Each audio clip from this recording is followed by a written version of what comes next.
जय श्री राधे राधे राधे साथियों।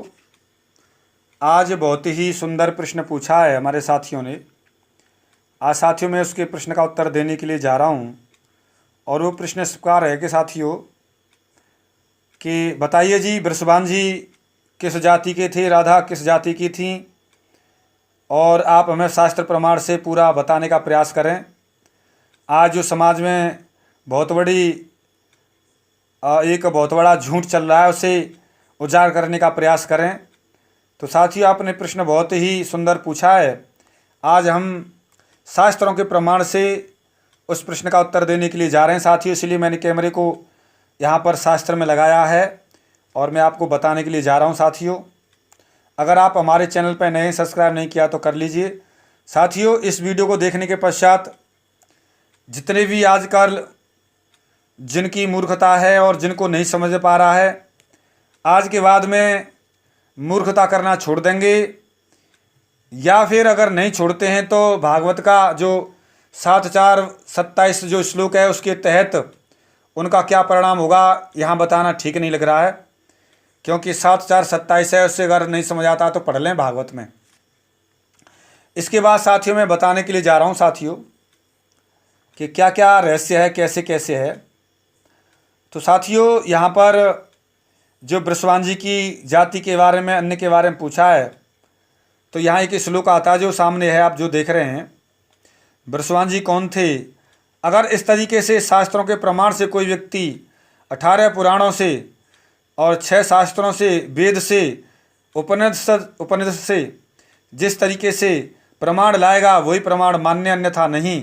क्योंकि दुनिया में जो शब्द को लोग आज कह रहे हैं वो शब्द कहीं शास्त्रों में है ही नहीं, जिसको मैं लेने के लिए नहीं जा रहा हूँ। क्योंकि अगर उस शब्द को लेता हूँ तो लोगों के अंदर बस विस्फोट हो जाते हैं। आगे कहना शब्द अच्छा नहीं है। लेकिन साथियों उस प्रश्न का उत्तर देने के लिए जा रहा हूँ जिसके बाद में आज गुजरों में जो भ्रांति चल रही है वो भ्रांति आज के बाद में नहीं रहेगी। तो साथियों यहाँ पर पूछा गया है, तो यहाँ ये प्रश्न का ये आया है कि वृषभानस्य वैश्यस्य कनिष्ठिका च कलावती भविष्यति प्रिया राधा तत्सुधा। तो यहाँ पर आया कि वृषभान वैश्य की पुत्री राधा थी। वृषभान जी वैश्य थे, बनिया थे। और साथियों में बताने के लिए जा रहा हूँ, यहाँ पर एक समय की बात है कि जो दक्ष जी थे उन्होंने अपनी पुत्री सुधा का विवाह पितरों से कर दिया। आप देखिए ये है, पितरों के साथ कर दिया। और पितरों और सुधा से 3 कन्या उत्पन्न हुई।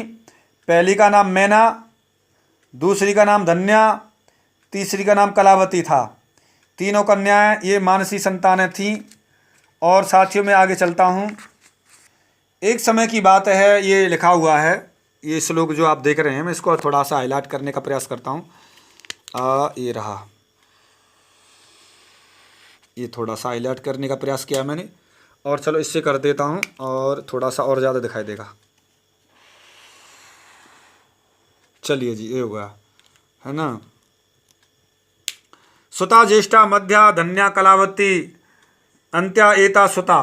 तो साथियों यहाँ पर आया है कि एक समय की बात है, तीनों बहनें श्वेत द्वीप में विष्णु लोक में देखने के लिए गई थीं और वहाँ पर विष्णु जी को प्रणाम किया और आकर बैठ गईं।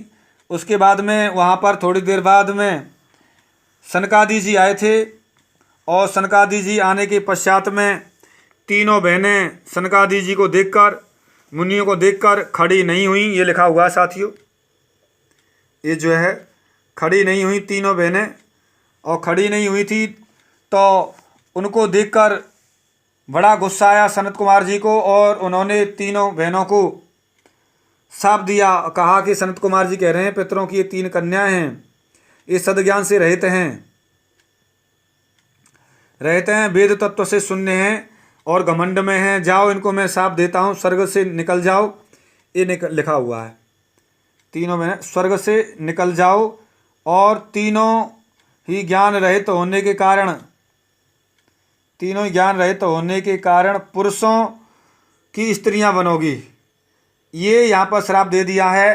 तब जाकर वो कन्याएं रोने लगी और निवेदन करने लगी कि भगवान ऐसा मत करो, ऐसा मत करो, आप कृपा कीजिए। तो सनत कुमार जी ने फिर तीनों कन्याओं को प्रसन्न करने के लिए कहा, अच्छा तो जाओ, जो पहली कन्या है, वचन सुनो, ये लिखा हुआ है यहाँ पर। तो ये लिखा हुआ है कि जो पहली कन्या है, इसको और क्लियर करता हूँ मैं,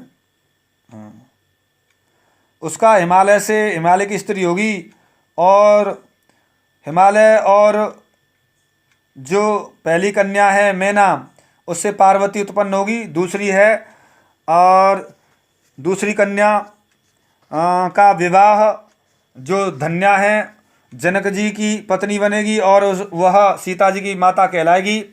तीसरी है कलावती, ये लिखा हुआ है, तीसरी कलावती द्वापर के अंत में वृषभान नामक, ये लिखा हुआ है, वैश्य की पत्नी होगी, और जिसकी कन्या का नाम राधा होगा।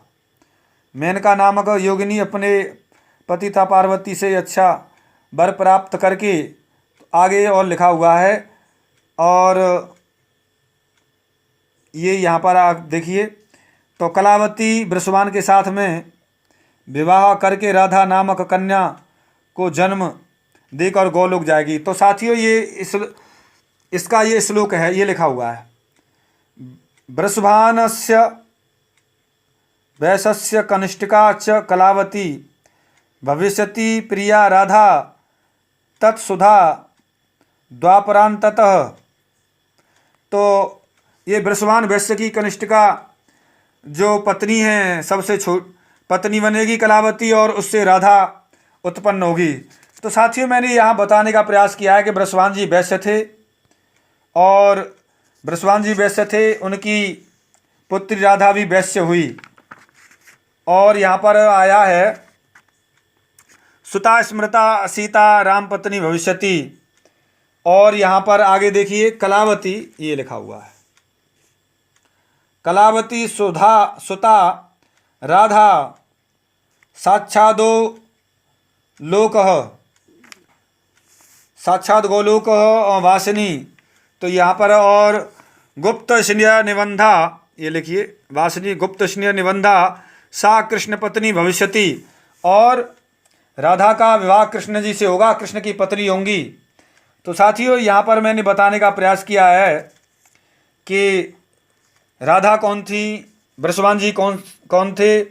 साथियों, इस तरीके से कोई भी व्यक्ति शास्त्रों का श्लोक लेकर प्रमाण के साथ में बताएगा, उसकी बात मानी जाएगी, क्योंकि वास्तव में वृषभान जी वैश्य थे, राधा वैश्य थी, और किसी भी तरीके का झूठ पाखंड नहीं चलेगा। हम शास्त्रों का प्रमाण लेकर कह रहे हैं, और हमारा दिव्य ग्रंथ कॉपी कोड बता दिया। और आगे चलते हैं साथियों, चलते हैं यहाँ से, इसको थोड़ी सी, और हाँ, ये हो गया साथियों इधर। अब आपको चलते हैं बताने के लिए, और आगे निकालते हैं साथियों किस तरीके से यहाँ पर। अब आगे चलते हैं, और ये साथियों, यहाँ पर ये श्लोक आया दूसरा, यहाँ पर श्लोक आया है, ये 37वां है, 37वें श्लोक में इस तरीके से यहाँ है, राधिका जी भारत के गोकुल गांव में वृषभान वैश्य की कन्या होंगी, ये लिखा हुआ साथियों, राधिका जी, ये मैं और थोड़ा सा, हाँ, राधिका जी भारत के गोकुल गांव में वृषभान वैश्य गोप के यहाँ उनकी कन्या होकर अवतरित हुई। अब इसका संस्कृत देख लीजिए साथियों, ये है संस्कृत, वृषभानोश्च वैश्यस्य सा च कन्या बहुवः, ये लिखा हुआ साथियों, वृषभान वैश्य से लिखा हुआ साथियों, ये वृषभान वैश्य की कन्या हुई साथियों। और यहाँ एक जगह और आया है वृषभान। अब साथियों, मैंने ये बता दिया, अब आगे और चलता हूँ मैं थोड़ा सा और दिखाने के लिए। वृषभान जी वैश्य थे, और यहाँ पर नंद बाबा के बारे में भी आया है, नंद बाबा भी वैश्य थे, वो भी बनिया थे। यहाँ पर आया है कि मथुरा में क्षत्रिय तथा गोकुल में वैश्य पुत्र हैं। ये नंद बाबा, ये लिखा हुआ गोकुले वैश्य पुत्र वैश्य। चलिए आगे और मैं दिखाता हूँ, थोड़ा सा और चलता हूँ मैं। यहाँ ये लिखा हुआ गोकुले, हाँ, वैश्य पुत्र त्वब हम ब्रूह त्वम ज्ञान दुर्बलम भोजनम। तो ये लिखा हुआ है, और ये लिखा हुआ है यहाँ पर द्रोणो नंदो वैश्य राज्यो यशोदा सा धरा सती वृषभानु सुता राधा। ये लिखा हुआ है साथियों, आप पढ़ लीजिए, देख लीजिए ये गौर से। हाँ, द्रोणो नंदो वैश्य राजो यशोदा सावर, ये लिखा हुआ है साथियों। और यहाँ के ये या 84 और 86, ये 84 में अच्छा कारण ये है गोकुल में वैश्य पुत्र हैं, और 86 में द्रोण वैश्यराज नंद, ये लिखा हुआ है। नंद हुए वैश्यराज, ये वैश्यों के राजा थे। और यहाँ आगे चलते हैं साथियों, अब आगे बता रहा हूँ था थोड़ा सा। ये गिर गया, चलो इधर कर देते हैं। अब कौन सा है?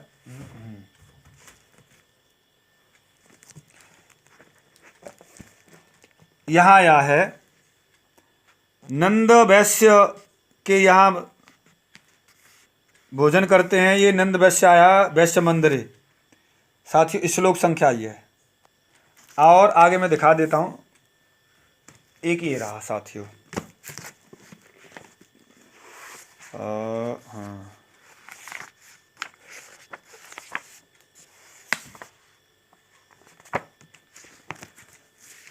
ये हो गया, ये हो गया।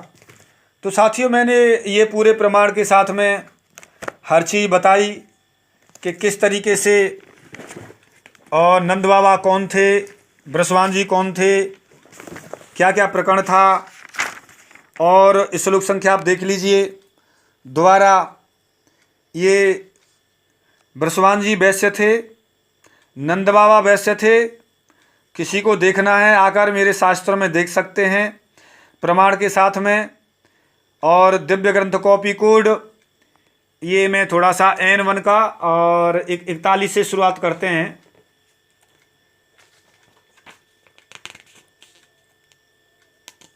इकतालीस से N1 का 41 से और B1 का 810 से।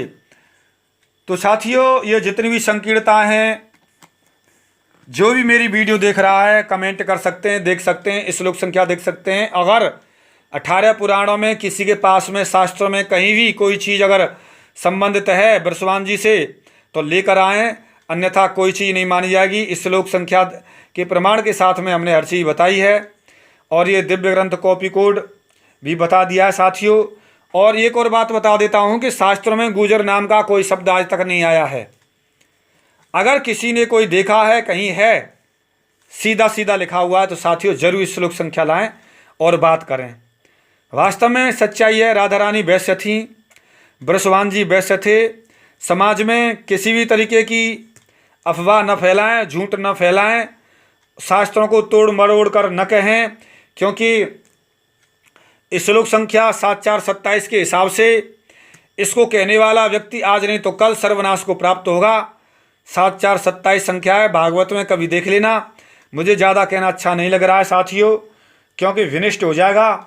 इसलिए साथियों सच्चाई क्या, नंद बाबा वैश्य थे, ब्रसवान जी वैश्य थे, राधा रानी वैश्य थी।